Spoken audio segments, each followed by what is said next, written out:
He said, no, this is very critical for me. I need this backlog. It is getting low priority just because of the size. The large epic, we broke it into small features.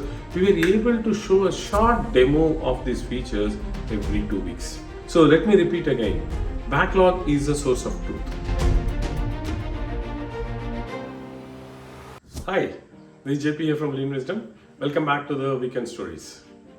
This weekend, I'm going to share a story about how critical is prioritization of a backlog, right? Sometimes we don't take it seriously, right? Many times I hear that, when there are challenges in the release, it goes to the development team, like, you guys did not do it right. The backlog is a source of truth. If you address backlog right, in terms of clarity, in terms of slicing, in terms of prioritization, if you do all of this very well, chances are pretty high that you will incrementally deliver value to your customer. If you don't take care of these things, however great a team is, you may not be able to deliver an incremental value. That's exactly the story that I'm going to tell now. Yeah. So this is another large enterprise where I was implementing a SAFe, and some of the leaders were super aligned, and some leaders were not very aligned. So one such leader who was not very aligned was a product manager, right? He's from product manager from Europe.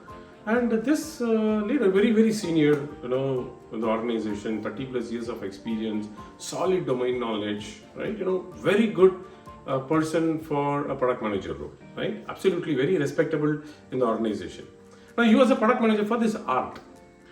Now, once he came with one backlog and he called it as a feature and said, this is the feature I want as a next priority, right? So when I was working with the product owners, and I felt that it's kind of, I could sense that it's a large backlog item, right? It doesn't look like a feature for a PI. Then I also validated this further with the architect and the teams, and I heard that it's going to take probably a year to build this one feature by entire art. So you can imagine how big is such a backlog, right? So when I got a chance to talk to the product manager, he said, no, this is very critical for me. I need this backlog, right? Very important. Yes, business needs it. One of the very critical clients need this. But the backlog is so big, right? Then when I was trying to convince, the product manager said, no, I need this backlog, very critical.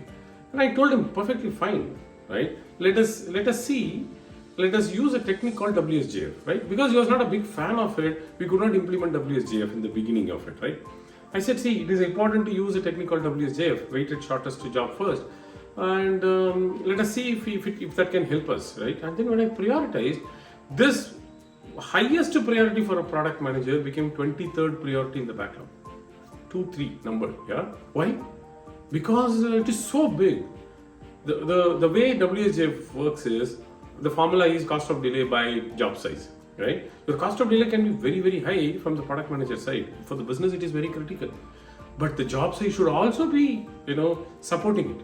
When the job size was so big, which is the denominator, automatically the outcome, the WSJF number was very small, and that became 23rd priority.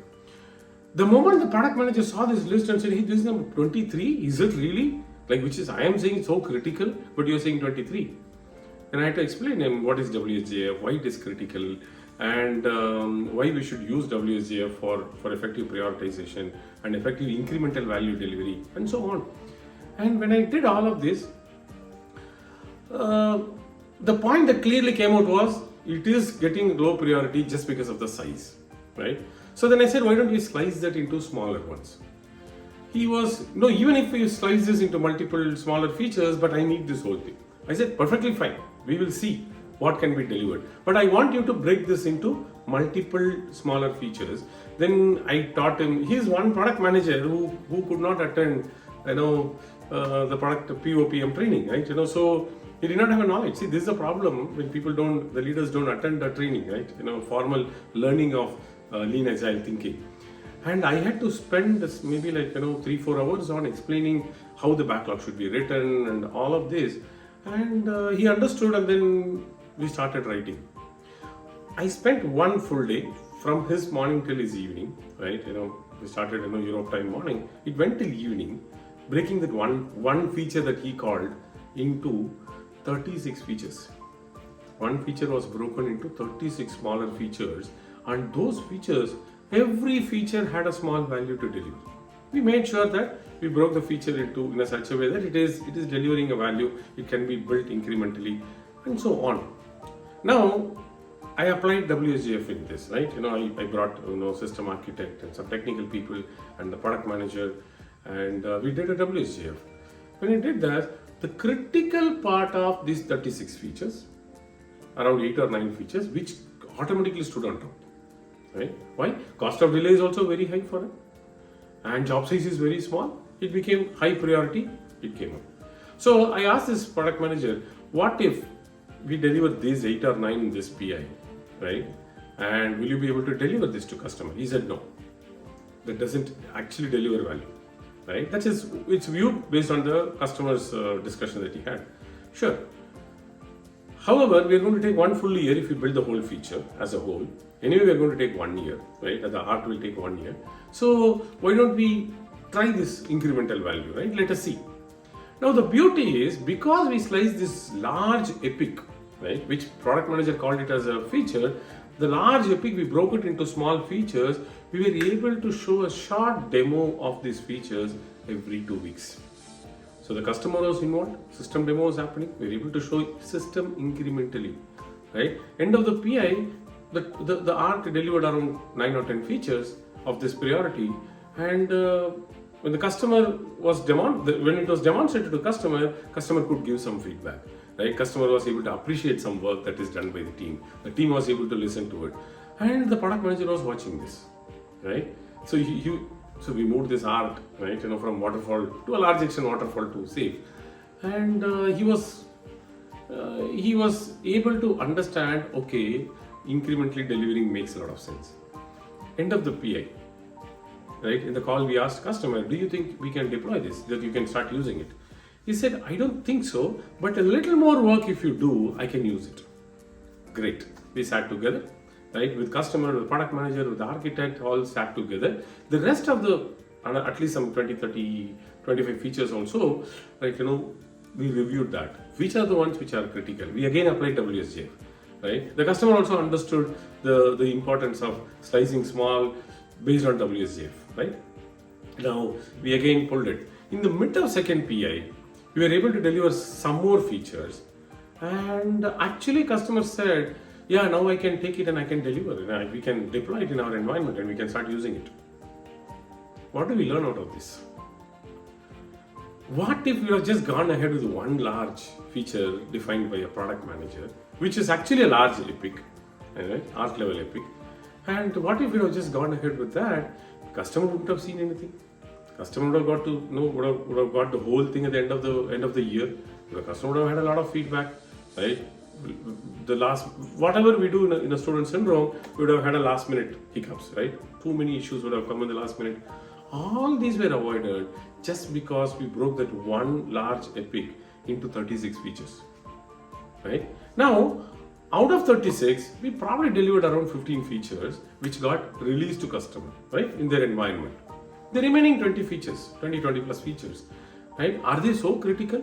Now in prioritization, some of those, at least some close to at least 8 or 10 features, the customer himself said, I think it is okay if you do it late, right? We don't need this. We can do it probably later, maybe after a couple of PIs, right? What is critical, we will do. So in the first 2 PIs and early part of the third PI, we kind of finished more than 50% of the this epic, and the rest of them were kept on hold because it's not critical for the customer, right? And it came maybe after 1.5 to 2 years, and it is okay if the epic is not fully done. Why? Because what is critical in that epic is what we need to do it, right, and go to market fast, right? So let me repeat again. Backlog is a source of truth. If you manage backlog so well, you will see that actually, when you say backlog so well, what do you mean by backlog management so well? A large epic should be sliced into smaller epics, right? When the batch is small, it's a great item, great batch, right? A backlog is small, it's a great backlog. Make it small, absolutely clear. When the backlog becomes a big, too small, the clarity on that small backlog will also be much higher because acceptance criteria are clear, right? So get acceptance criteria clear, clarity on the requirement, absolutely clear. Now that it is small, the team will be able to deliver incrementally. Set that expectation that, hey guys, don't work on too many features, let's limit work in progress, but let's deliver feature by feature by feature. You will definitely see every iteration a system dev, 100% sure, right? So backlog is a source of truth. Please manage backlog effectively and then get into the PA planning. If you do this well, the team with the great technical skills will be able to incrementally deliver value. Hope this video was helpful for you, and thanks for listening. Have a great weekend. See you next week. Bye-bye.